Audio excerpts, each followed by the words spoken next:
I discovered SUDS in DC and I didn't believe it was real. An amputee can really scuba dive. Liberating is an understatement. In the water, like my one leg moves me around just as fast as somebody with two legs. It's like a dream.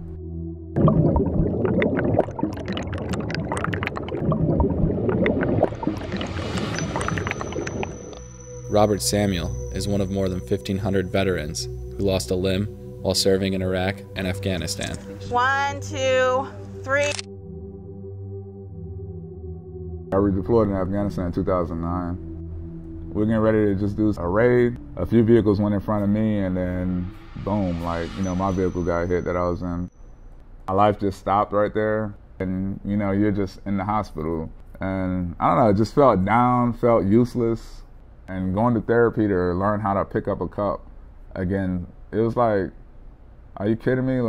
Is this ever gonna end? And then not to mention trying to walk again. Today, Samuel is walking again.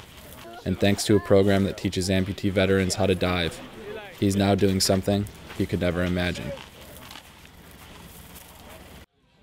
John Thompson started this program known as SUDS in 2007. A former soldier himself, Thompson came up with the idea while volunteering at Walter Reed Medical Center in Washington, D.C. They put me in the aquatic therapy program just because of my water background. And then I was like, well, here's the pool. I'm a dive instructor, and here's all these injured guys. Why don't we see if we can use diving to help facilitate their rehabilitation. You can help them segue into other things. They're like, all right, well, if I can scuba dive, maybe I can try the adaptive ski program, or maybe there's this job I didn't think I could qualify, but now I feel more confident and I'm gonna go for it. These scuba diving classes take place in the U.S., Latin America, and the Caribbean. Today, they are in Guantanamo Bay Naval Base, the U.S.-controlled territory in Cuba, also home to the infamous detention center, where 155 alleged enemy combatants are still held captive. It's just a unique situation coming to Gitmo that we have all these injured guys here, and the detainees are here. The bad guys are here.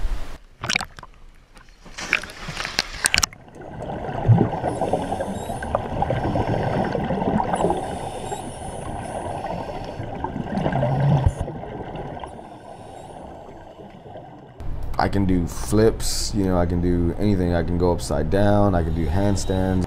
While on his third deployment in Iraq, 29-year-old Marine Eric Morante was injured when a suicide bomber blew himself up under the bridge Morante was guarding.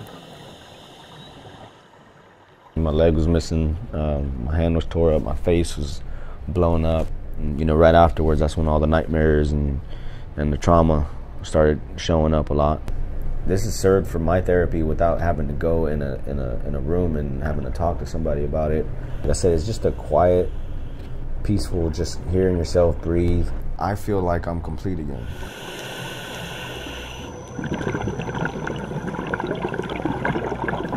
After this trip, Morante will now become one of roughly 400 veterans that have gone through the program. Thanks.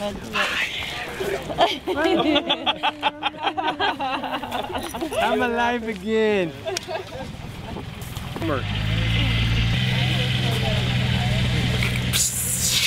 Now,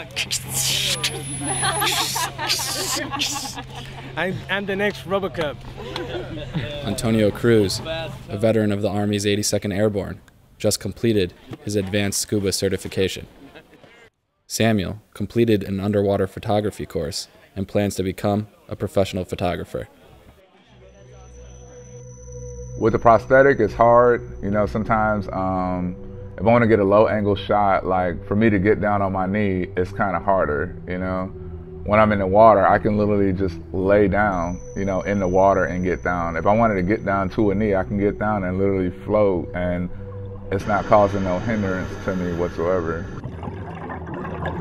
Being able to take pictures underwater as I do above water, I get to combine two things that I love to do the most, which is photography and diving.